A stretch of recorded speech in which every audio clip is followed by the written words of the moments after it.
Hello dear friends, welcome to this YouTube channel SSC clear with IAS. आज के अपने इस वीडियो लेक्चर में हम लोग एनालॉजी के कुछ बहुत बेहतरीन क्वेश्चंस को सॉल्व करेंगे। इससे पहले के वीडियो लेक्चर में भी हम लोगों ने एनालॉजी के कुछ बहुत अच्छे क्वेश्चन सॉल्व किए हैं। अगर आप चैनल पर पहली बार विजिट कर रहे हैं और आप चैनल पर पहली बार आए हैं तो चैनल को सब्सक्राइब कर दीजिए और बेल आइकन भी दबा दीजिए ताकि आपको हमारी आने वाली सभी वीडियोज़ का नोटिफिकेशन मिलता रहे और आपके एग्जाम तक मैं आपके साथ ऐसे ही जुड़ा रहूँ। रीजनिंग के बहुत ही बेहतरीन और बहुत ही अच्छे कॉन्सेप्चुअल क्वेश्चंस लेकर मैं आपके साथ लगातार हाजिर होता रहूँगा। चलिए तो शुरू करते हैं आज के अपने इस वीडियो को। पहला क्वेश्चन हमसे कहा गया है एक्टिंग का जो रिलेशन थिएटर के साथ है, गैम्बलिंग का वही रिलेशन किसके साथ होगा। सबसे पहली बात तो आपको पता होना चाहिए कि एनालॉजी के क्वेश्चंस में यही होता है कि जनरली आपको एक पेयर दिया होता है जिसका रिलेशन आपको सोचना होता है कि पहले पेयर में क्या रिलेशन बन रहा है, वही सेम रिलेशन दूसरे पेयर में बनाने की कोशिश करते हैं, ठीक है ना। तो सबसे पहले हम देखेंगे यहाँ पर कि एक्टिंग का जो रिलेशन थिएटर के साथ है वही रिलेशन गैम्बलिंग का किसके साथ होगा। तो हम लोग को पता होना चाहिए कि एक्टिंग का थिएटर से क्या रिलेशन है। एक्टिंग कहाँ की जाती है? थिएटर में एक्टिंग की जाती है, थिएटर में एक्टिंग की जाती है, ठीक है। यानी कहने का मतलब है कि थिएटर के अंदर एक्टिंग होती है। तो बताइए गैम्बलिंग कहाँ की जाती है? गैम्बलिंग मतलब जुआ, ठीक है ना। तो सबसे पहली बात, थिएटर के अंदर एक्टिंग की जाती है तो जुआ कहाँ खेला जाता है? तो अगर आप यहाँ पर चार ऑप्शन देखेंगे तो पहले ऑप्शन दिया गया कैसीनो, दूसरे में क्लब, तीसरे में बार और चौथे में जिम। तो वैसे तो ये देखते ही समझ में आ गया कि कैसीनो वर्ड से आपको समझ में आ गया कि कैसीनो में अक्सर जुआ खेला जाता है, ठीक है ना। तो कैसीनो वो जगह होती है जहाँ पर जुआ खेला जाता है यानी गैम्बलिंग की जाती है, ठीक है। तो इसका मतलब casino is the right answer. और क्लब में क्या होता है? क्लब जनरली उस जगह को कहा जाता है जहाँ पर कई सारे लोग या बहुत सी एक ग्रुप ऑफ पीपल्स आकर के जुड़ता है और वो आपस में किसी भी एक मुद्दे को लेकर डिस्कशन करता है, उस जगह को हम लोग क्लब कहते हैं। और बार की अगर बात करें तो बार वो जगह जहाँ पर नाच गाना और शबाब कबाब का दौर होता है उसको बार कहा जाता है। जिम जहाँ पर हम लोग बॉडी बिल्डिंग करते हैं वो आपका जिम होता है। तो लेकिन मेन मुद्दा क्या है कि हमसे ये जानना था कि एक्टिंग का जो रिलेशन थिएटर के साथ है, गैम्बलिंग का वही रिलेशन कैसीनो से होगा। सिंपल फंडा है, ठीक है ना। चलिए दूसरे क्वेश्चन की तरफ बढ़ते हैं। दूसरे क्वेश्चन में कहा गया विजिलेंट का जो रिलेशन अलर्ट के साथ है, वाइएबल का वही रिलेशन किसके साथ होगा। अब पहली बात तो देखो एनालॉजी क्वेश्चन में कितना मजे का क्वेश्चन होता है कि इसमें आपकी वोकैब भी तैयार होती है, जीके भी तैयार होती है और रीजनिंग तो तैयार होती ही होती है। चलिए देखिए, तो इस क्वेश्चन में कहा गया विजिलेंट। विजिलेंट मतलब सतर्क होना, ठीक है ना। आपने सुना होगा सीवीसी का नाम सुना होगा ना, सेंट्रल विजिलेंस कमीशन, केंद्रीय सतर्कता आयोग। तो विजिलेंट मतलब सतर्क होना और अलर्ट मतलब भी सतर्क होना।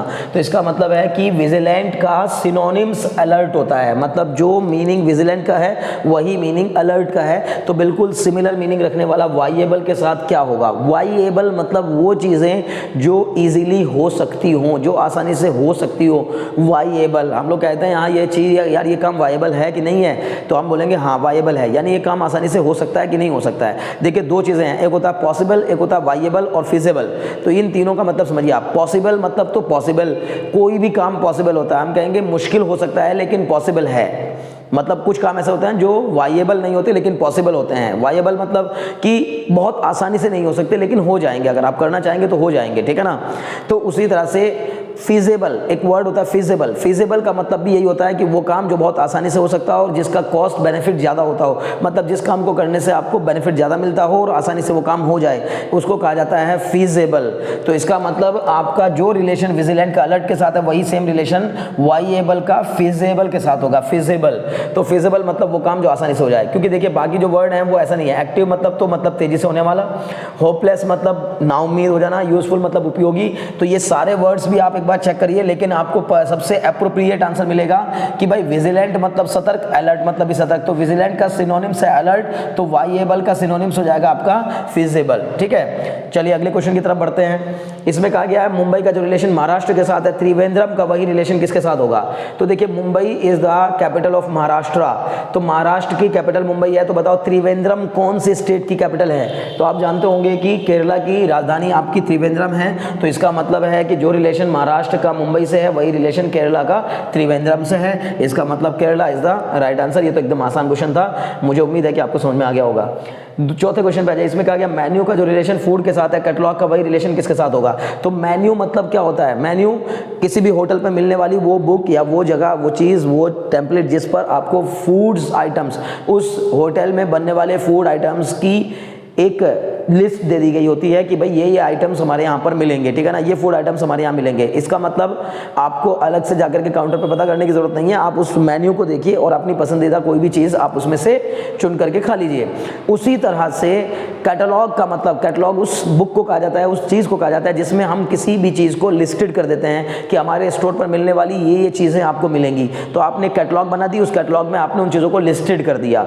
मतलब लिस्टेड मतलब एक लिस्ट में आपने डाल दिया कैटलॉग। जैसे फर्नीचर की कैटलॉग होती है, जैसे आपकी बेडशीट्स की कैटलॉग होती है, जैसे आपकी कपड़े की कैटलॉग होती है। आप जैसे कहीं मान लीजिए आप कपड़े की दुकान पर गए या आप किसी टेलर की दुकान पर अपना कपड़ा सिलाने गए, तो वो आपको ना कैटलॉग दिखाएगा कि सर किस डिज़ाइन का आपको सूट बनवाना है। तो वो आप अलग अलग डिज़ाइनिंग के बहुत सारे, उसी कैटलॉग के अंदर बहुत सारे डिज़ाइंस होंगे, उन डिज़ाइंस में से आपको एक पसंद करेंगे।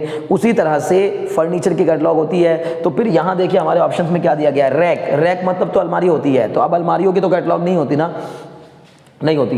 रैक न्यूज़पेपर की कैटलॉग नहीं होगी। लाइब्रेरी की कैटलॉग नहीं होगी, लाइब्रेरी को थोड़ी लिस्टेड किया जाता है। लाइब्रेरी के अंदर मौजूद जो बुक्स होती हैं उनकी कैटलॉग होती है। यानी जैसे होटल में आपको मेन्यू देखने को मिलता है फूड आइटम्स का मेन्यू, वैसे ही लाइब्रेरी में जब आप पहुंचेंगे तो आपको बुक्स की एक कैटलॉग मिलेगी। मतलब अगर आप लाइब्रेरी गए तो आपको उस कैटलॉग में उस लाइब्रेरी के अंदर मौजूद सभी बुक्स की लिस्टेड होकर के उनके नाम, उनकी पोजीशंस आपको दी गई होगी। तो आप आसानी से अपनी पसंदीदा किताब को उस लाइब्रेरी के अंदर से चुन सकते हैं। तो इसलिए books is the right answer. मतलब फूड के लिए जैसे मेन्यू काम करता है, बिल्कुल वैसा ही बुक्स के लिए कैटलॉग काम करती है। मुझे उम्मीद है बात समझ में आ गई होगी।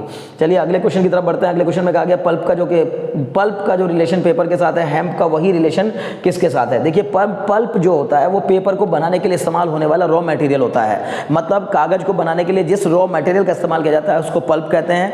और